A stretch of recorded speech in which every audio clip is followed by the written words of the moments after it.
Bharatiya Janata party के लोकप्रिय दिवंगत नेता प्रमोद महाजन, जिन्हें कभी अटल बिहारी वाजपेयी का उत्तराधिकारी माना जाता था, 22 अप्रैल 2006 में भाजपा के युवा नेता और पूर्व सूचना और प्रसारण मंत्री प्रमोद महाजन की उनके ही भाई प्रवीण महाजन ने हत्या कर दी थी। 22 अप्रैल की सुबह प्रवीण महाजन वर्ली स्थित प्रमोद महाजन के फ्लैट में पहुंचे और वहां दोनों भाइयों के बीच कुल 10 मिनट की बातचीत हुई। इस दौरान किसी बात को लेकर दोनों में तकरार होने लगी और अचानक 10 मिनट बाद प्रवीण महाजन ने अपनी 32 बोर की पिस्टल निकाली और पॉइंट ब्लैंक रेंज से अपने बड़े भाई प्रमोद महाजन पर फायरिंग कर दी। उनके सीने में 3 गोलियां लगी। 13 दिन अस्पताल में जिंदगी और मौत के बीच झूलने के बाद 3 मई 2006 को प्रमोद महाजन की मृत्यु हो गई। इस केस में प्रवीण महाजन को आजीवन कारावास की सजा हुई, लेकिन 2010 में जब वो पैरोल पर थे तब दिमाग में रक्तस्राव के चलते उनकी भी मृत्यु हो गई। आज अचानक से प्रमोद महाजन की बात क्यों हो रही है, ये सारी घटना क्यों याद आ गई, ये प्रश्न यदि आपके मन में आता है तो इसका उत्तर देते हैं। और आज कुछ खास वजह है जिसकी वजह से प्रमोद महाजन पर ये रिपोर्ट हम आपके लिए लेकर आए हैं।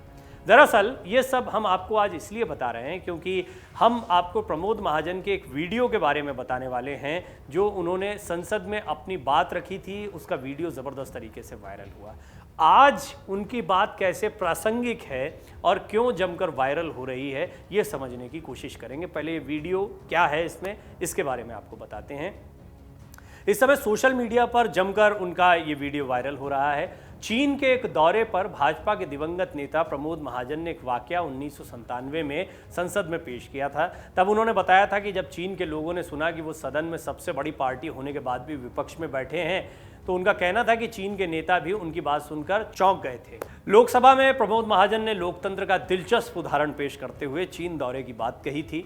उन्होंने कहा था कि हम चीन संसदीय यात्रा पर गए थे। आजकल अध्यक्ष जी चीन में जनतंत्र जानने की बड़ी उत्सुकता है। वो लोकसभा अध्यक्ष से मुखातिब थे। जब चीन गया था तो रमाकांत जी भी मेरे साथ गए थे, चिंतामणि भी थे और कुछ राज्यसभा के मित्र भी थे। अपने साथ गए हुए अन्य राजनीतिक चेहरों के बारे में वो बता रहे थे। महाजन ने बताया कि वहाँ पर कुछ लोगों ने हमसे पूछा कि आपकी डेमोक्रेसी कैसे चलती है, क्योंकि उन लोगों का संसद अलग इलेक्शन का तरीका अलग है।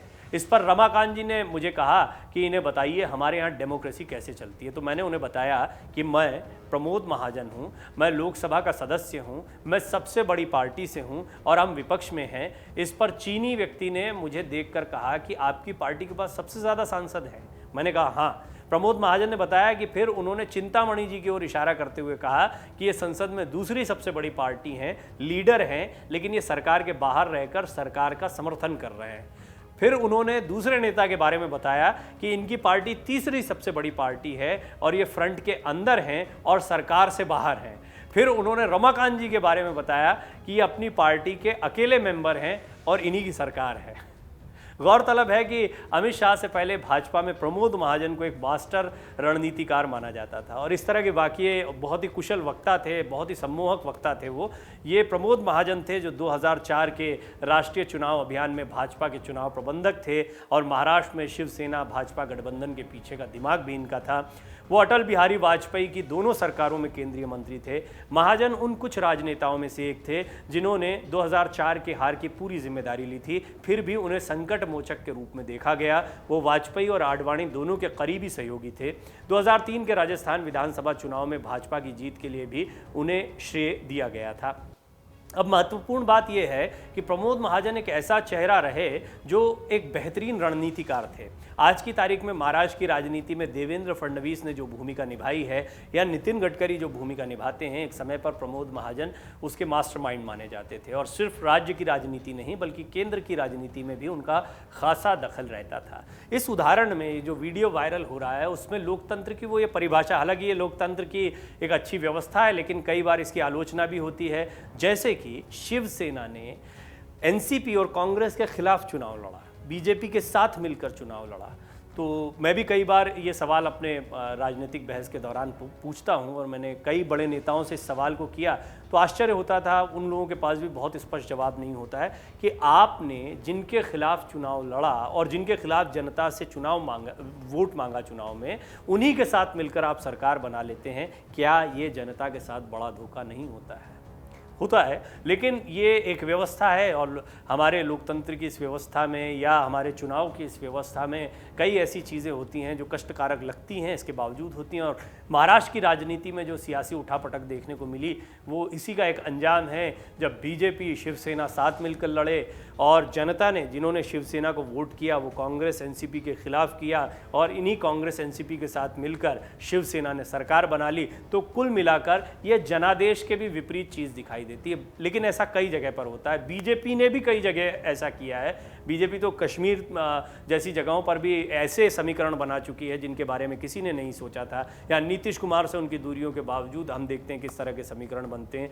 या अब हालांकि बीजेपी बड़ा फूक फूक कर कदम रख रही है। जो सरकार बनाई है वो पहले गड़बड़ी करके एनसीपी के साथ बना ली थी। बीजेपी ने भी यही गलत काम किया था और एक तरीके से कलंक अपने माथे ले लिया था। इसीलिए इस बार बहुत सोच समझकर शिवसेना के ही गुट के साथ में मिलकर सरकार बनाई, ताकि जनता के बीच में जिसके साथ गए थे उसी के साथ सरकार बना रहे हैं जैसा संदेश दें। खास तौर पर तब जबकि 2024 का लोकसभा चुनाव और फिर महाराष्ट्र का विधानसभा चुनाव भी बहुत ज़्यादा दूर नहीं है। तो कुल मिलाकर प्रमोद महाजन इसके बड़े मास्टर माने जाते थे और उन्होंने इस उदाहरण में यही बताने की कोशिश की थी कि लोकतांत्रिक व्यवस्था कैसी है। दुनिया के कई लोग आश्चर्यचकित हो जाते हैं क्योंकि यहाँ पर बहुत सारे राजनीतिक दल हैं, क्षेत्रीय दलों की अपनी राजनीति, उनकी अपनी ताकत होती है। और हमने कई उदाहरण देखे हैं। मधु कोड़ा जैसे कि उदाहरण के लिए अकेले विधायक थे लेकिन मुख्यमंत्री बने थे, सबको उनका सपोर्ट करना पड़ा था। कई बार ऐसे समीकरण भी बन जाते हैं। डाउनलोड करें अमर उजाला ऐप और पाएं खबरें लगातार। अगर आप ये वीडियो YouTube पर देख रहे हैं तो हमारे चैनल को सब्सक्राइब करें और बेल आइकन को दबाना ना भूलें। अगर आप Facebook पर ये वीडियो देख रहे हैं तो हमारे पेज को लाइक करें।